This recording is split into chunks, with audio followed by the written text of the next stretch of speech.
Hey everyone, and welcome back. We had obviously a little short break over the last few weeks, just to get some really cool sessions booked in for you coming up throughout the next sort of quarter and the rest of the year. But for any of you who are new here and haven't actually joined our Engineer Your Career series before, my name is Jess. I'm the sales lead here at Showcode, and today I'm joined by the lovely Raman from PwC, who's going to be covering her topic around inclusive design.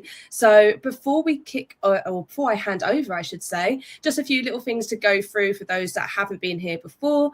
So if you've not heard about Showcode, Showcode is a community platform mostly for coders, but we invite people from all tech backgrounds to have a go at various project briefs, coding challenges, and then our most famous event, which are hackathons. So if you've not already done so, create your profile via showcode.io. I'll put the link in the chat very shortly. And on there, you can find all of the various activities we've got available, and obviously we'll be launching new events throughout the year. Any questions as well, just come back to me. More than happy to answer them for you. In terms of the way the session will go, very shortly, as I said, I will hand over, and what I'll be doing is facilitating the chat. So if you've got any questions, please feel free to put them in the chat, and we'll be doing a Q&A at the end. So it's going to be about 20 minutes or so that Raman will be talking for, and we'll do a Q&A afterwards if that's okay.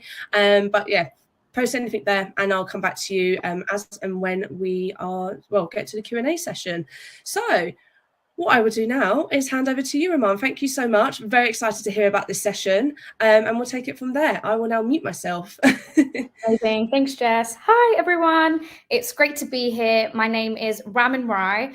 I'm actually part of the Showcode community. So I attended 2 of the Athena hackathons last year, attended the one in June and then the one in October, and won a few times, which is quite exciting. But outside of Athena, I'm actually also a product manager at PwC. And at the end of last year, I was also announced as a TechWomen100 2022 winner, which is super exciting. So just a little bit about me. So I'm born and raised here in London. I'm not sure where everyone else is tuning in from, but I'm specifically from Greenwich. I have lived and studied in York and in Hong Kong.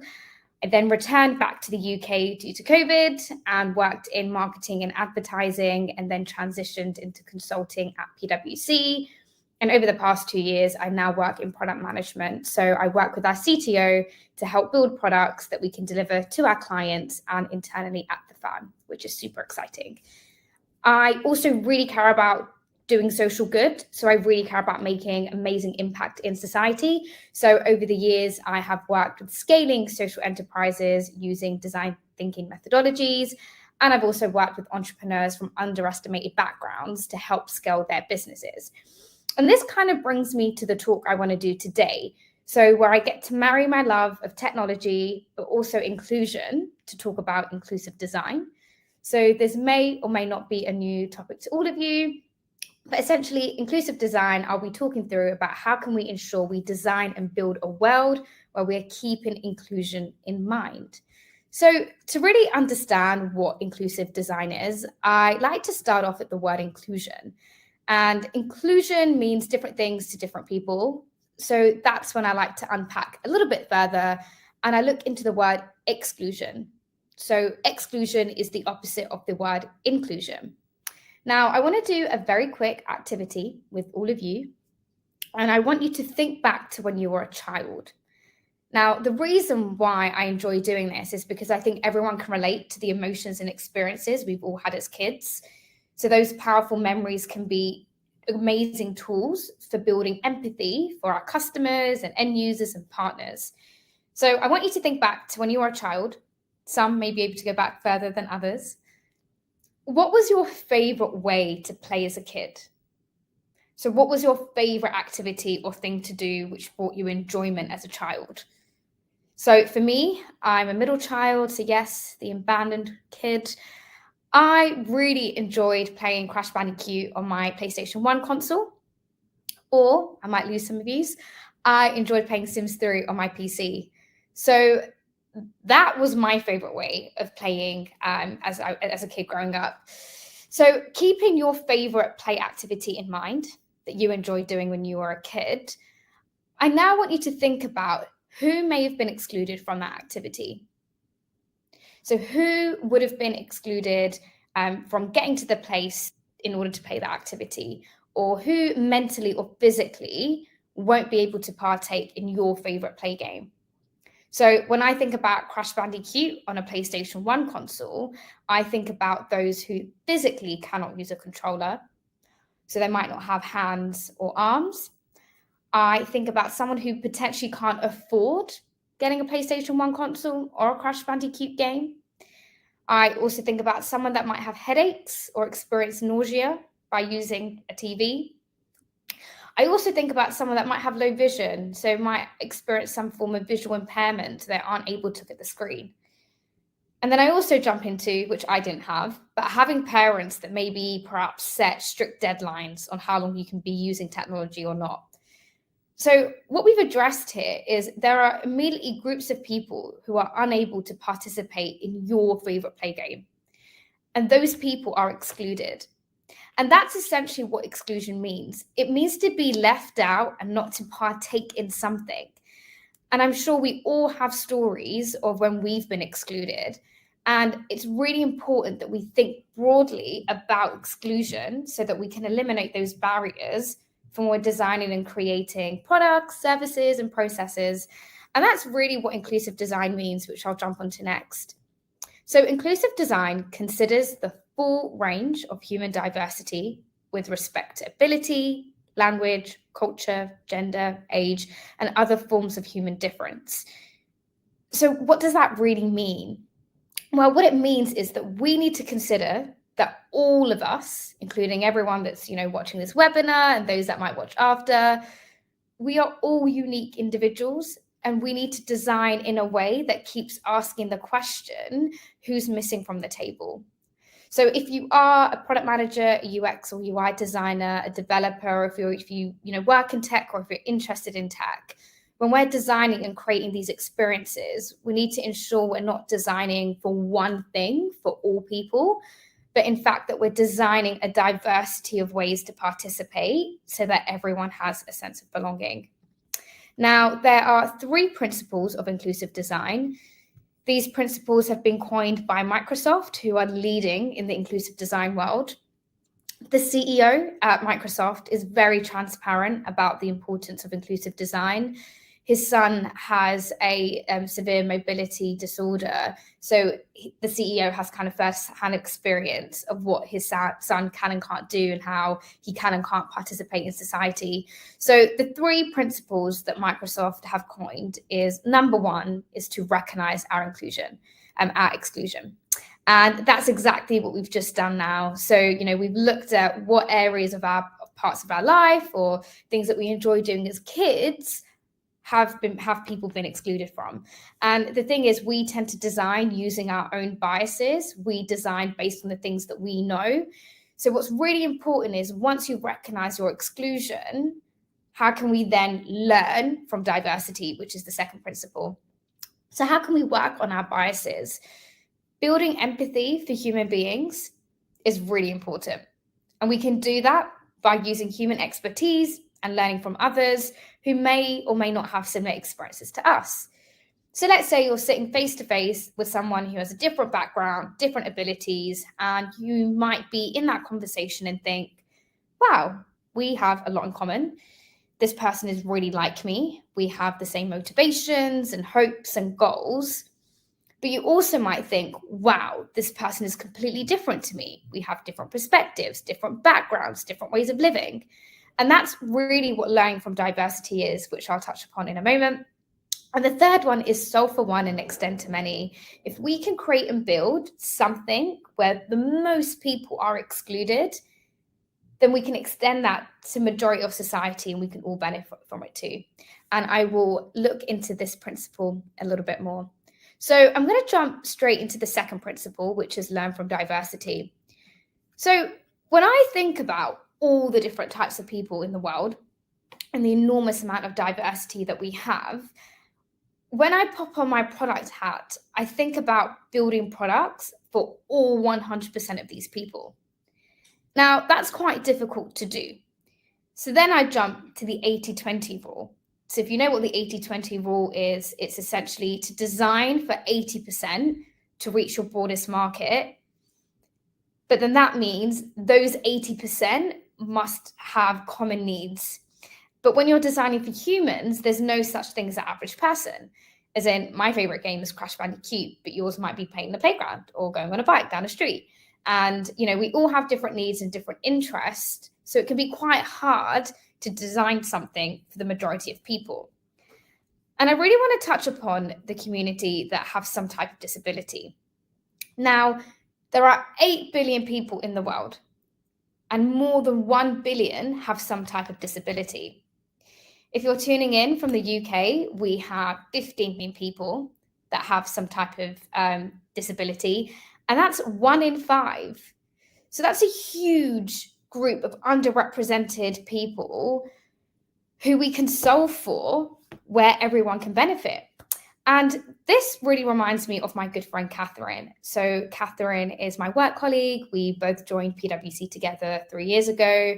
And when we would work together, the way that Catherine and I would surf the web would be completely different. So Catherine has visual impairment. So she uses a screen reader in order to navigate a website. For those who may not know what a screen reader is, it's essentially an inbuilt functionality that you can find on your Windows or your Mac. But you can also buy this assistive technology, which reads out loud of what's on the screen. So Catherine would be using a screen reader to use a website, whereas I would be, surfing the web using my touchpad and my mouse. And I really wanted to dig deeper into Catherine's experience and understand what it feels like to use a screen reader. So I jumped onto my good friend, YouTube. And on YouTube, I came across Mark Sutton, and I want you guys to meet Mark Sutton. So Mark Sutton is from the University of California. He has an entire YouTube page where he talks about his experience of having visual impairment, so he's blind, and how he uses a screen reader to navigate the web. So on the left-hand side, Mark is showing us that he's got his screen reader enabled, who uses his keyboard to navigate the web. And anytime he navigates across an element, the screen reader will read what that element is. So we can see that where Mark has navigated over make videos accessible, it tells him, it says heading level 1, make videos accessible. So that tells Mark that he is on a higher header. It's probably like the main title. And that's what it says. And as he navigates, he can then see what's on heading level 2, when he's on a link, when he's on an image, and so forth. Now, on the right-hand side, Mark shows where it can go terribly wrong. So Mark has 2 images on the website. When he navigates over the first image, it says Mark Sutton's hands on a MacBook Pro image. So that tells Mark that he's hovered over an image and it is of somebody, himself, hands on a MacBook Pro. However, when Mark then hovers over the second image, it says reader.042116.jpg image. So that tells Mark, okay, I've hovered over another image, but it's not really telling me what it is. So immediately, Mark is excluded from that experience on that page because he has no idea what that image represents. And that's super similar to what Catherine would be going through too if she was using a screen reader. And that just shows how when we're making design decisions, when you are in your product team, your design team, and working with devs, it's really important that we think about, okay, are we capturing images correctly so that we're not excluding people that might be using a screen reader. So that's one of the ways I have tried to recognize my own bias. I then dig deeper and try to learn from diversity to try and understand what is the experience like if you have visual impairment and if you need to use a screen reader. So that's the second principle. I'll now jump onto the third principle, which is solve for one, extend to many. Just for reference, I'm in a room where there's censored lights and I think the lights have gone off. So it's not going to turn on, but I shall continue. So I've got 3 scenarios on my screen. Now, I want you to think about who do you think has limited mobility in these 3 situations? Is it the gentleman on the left? Is it the lady in the middle? Or is it the mother and baby on the right-hand side? I'll give you a few minutes to think. While you're having to think, I shall reveal. So all 3 are experiencing some form of limited mobility, but the scenarios are different. So the gentleman on the left is experiencing permanent limited mobility, where he doesn't have an arm. The young girl in the middle is experiencing temporary limited mobility, where we're assuming she's had an injury and she's in a calf. And the mother and the baby is experiencing a situational limited mobility, where whenever she's holding her baby, she's now experiencing the same need that the permanent and the temporary situation are going through, which is only being able to use one arm. So although each of their scenarios are different, they are all experiencing the same common need at the same time.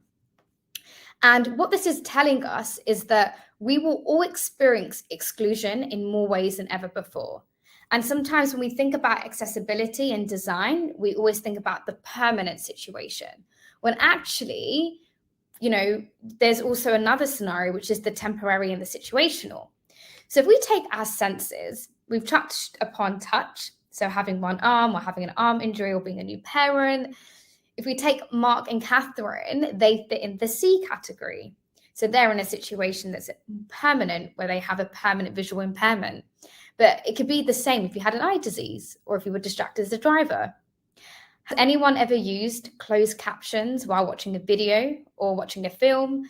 I do it all the time. I watch everything with closed captions on Netflix because I realize I read quicker than I listen. But closed captions was designed for those that had hearing impairment, so those in the permanent situation. But now that can be really beneficial for someone that might have an ear infection, or someone who might be in a noisy room, or someone might be sleeping. And if we take speaking, it's the same. So, there might be someone that's in a permanent situation and can't speak, or someone might have a throat infection, or someone might have a heavy accent and you can't understand them. And what this is saying is if we take all four of our senses and think about these three situations, there's always going to be a moment where you're going to be experiencing exclusion. So how can we ensure that when we're designing and creating something, we're keeping all these three situations in mind? Now, I think the greatest invention ever for inclusive design that shows that if you solve for one category, it can extend to many others is the typewriter. And the typewriter actually comes from a beautiful love story. So pre-Tinder days, in the 1800s, Pellegrino fell in love with Countess Carolina, and he would write letters to her. Countess Carolina experiences visual impairment. She's blind, so she can never respond back to those letters. So Pellegrino built a typewriter for her so that she could reply back to those letters. Now, that exact typewriter that has the QWERTY keyboard, after 200 years of iterations, has now become the keyboard that we use every day. So on your laptop, your computer, your phone, it is an invention that Pellegrino did for a community of people that are excluded, and it just shows how we can all benefit. So it's a wonderful story. Now, it can also go terribly wrong, right? And the thing is, we're not always going to get it right every time, but I think it's really important that we remember why it's important to design for everyone, or to design for the excluded so it benefits everyone. And that's to ensure that, people aren't being excluded. But it's also a legal risk.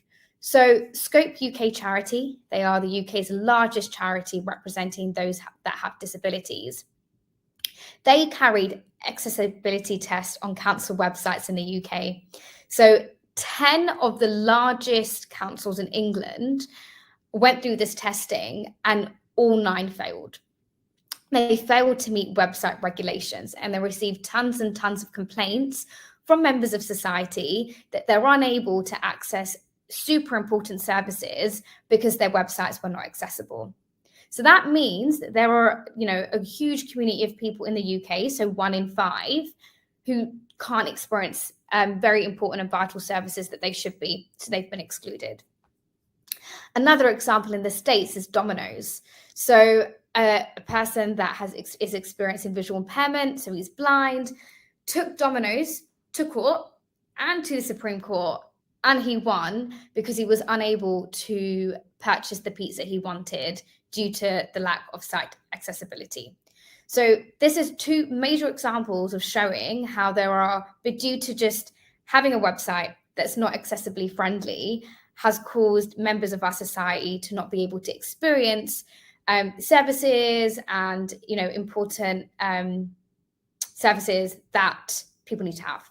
So it's really important that we keep this in mind. And the reason why we also need to keep this in mind is in the UK, we do have policies and laws that we must follow.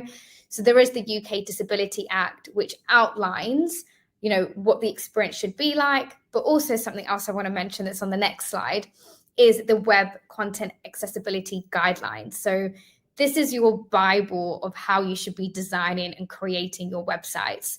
So, if you are someone that is a developer or, you work on websites, this is something that you should familiarize yourself with to help you understand how you should be designing and building a more inclusive world. Now, this slide is really aimed at developers. And the reason for this is because I find that when we talk about inclusive design, a lot of people think it's for designers or it's a product management role. It's you guys that need to be the voice of the users, and it's your job to, build a more inclusive world. However, there is a huge role that developers can also play, and, inclusive design is a process. Accessibility is the outcome. And if you are in that process, there are things that you can be doing. So, developers, you work with designers all the time. When you're having that conversation, there is a way that you can be adding value to that conversation. And it's by challenging your designers around accessibility. You can challenge them and ask, have you thought about those that are excluded? Have you thought about, everyone in the room? Have you thought about the website accessibility guidelines that are super important that we meet? Now, that's one way how you can go about interjecting in conversation, but there are also tangible things you can do when you code. So if there's one thing I want you to walk away with at the end of this presentation, is that it's really important you use semantic markups when you code, because it can really help build inclusive and accessible products. So once you kind of familiarize yourself with the web content guidelines, I think it's important that you use ARIA to have meaningful semantics throughout your code. So have proper heading hierarchy so that when someone like Mark or Catherine is using their screen reader and they're going across their website, they can understand if something's a heading level 1 versus being a heading level 2 versus it being an image, a button. State what that element is when you code so that the screen reader, as an example, can pick it up. Another example I recently came across was when you code strong and bold. So bold will visually show the user that it's important, but strong really emphasizes on its importance. So there is a difference on how a screen reader would pick up strong and bold. Bold does the visual, but for a screen reader, the strong will come out as more important. So it's really important that you understand how these two elements will work, in example with using a screen reader. Now, thinking about Mark and Catherine in mind again, we saw that Mark was using a keyboard to navigate the web. Now, I know in this day and age, a lot of websites now do incorporate keyboard navigation, but sometimes there are times that we do forget. So please make sure you are implementing tab, space, enter, and some key buttons that can help people navigate across the website. And ensure that you have alt text, so captions on your images, so they will be read out if a Mark or Catherine is surfing the website. And last but not least, which I will leave you with, is there are testing tools you can use. So we've got the Adobe Accessibility tool that can check for contrast and colorblindness. You've also got the Sim Daltonism, which can also do a quick page scan. It's an app you can find on your Mac that can help you check if your website is accessible. If you want any more tips, there's tons and tons online, but I would definitely say your first point of call is the Web Content Accessibility Guidelines. It does break it down from a designer perspective versus a dev perspective, and there's tons and tons of resources that you can leverage to ensure you're creating a far more accessible and inclusive world. So I will leave you with an exciting quote that I love, which is the accessibility problems of today are the mainstream breakthroughs of tomorrow. And this is by E from Google. And I want you to remember the typewriter in mind because it exactly symbolizes this quote. Well, you can find me on LinkedIn. I really hope you enjoyed this talk. If you want to talk more about inclusive design, accessibility, human behavior, I'm also a travel photographer and a writer. Please do get in touch and I'm happy to help. But I think now we're going to go to questions, if that's correct, Jess. Yeah, so we'll give people a few moments if they have got any questions to pop in the chat. I mean, one for me, that's really, really interesting. I love sort of seeing all of that because accessibility and obviously creating more of like an inclusive world for everyone, something I'm really passionate about. And then did you see, I think it was last year, well, it must have been last year, only in January this year, but like they've got those glasses now, which like if you're deaf, they show like captions on people. Which I thought was really nice. I think it popped up on my feed because Natasha from Love Island obviously tried them on. But I thought that was really, really interesting and nice to see things progressing finally, because it's been hard for many, many years for so many people. In terms of the QWERTY keyboard as well, I did not know the story behind why we had the keyboards that we have. That's so lovely. I'm going to look at that more and more detail, because I had no clue that from the 1800s, and because of that lovely love story, that's why we have it the way we do. It's so Makes so beautiful, much isn't sense. it? And the favorite bit is it's from a love story, which is great. But no, really cool. And I have heard about the example before around the glasses and the captions. I've not seen it in person, and I want to. But I've also got an aunt who's deaf, and she's got a new hearing aid. And I didn't realize that now her hearing aid has a Bluetooth functionality, so she can hook that up onto her phone. So when she's like scrolling through TikTok, she can now actually listen to the audio. But what that means is, I think once the functionality is on, she can't actually hear the outside world. So she has to kind of like pick and choose.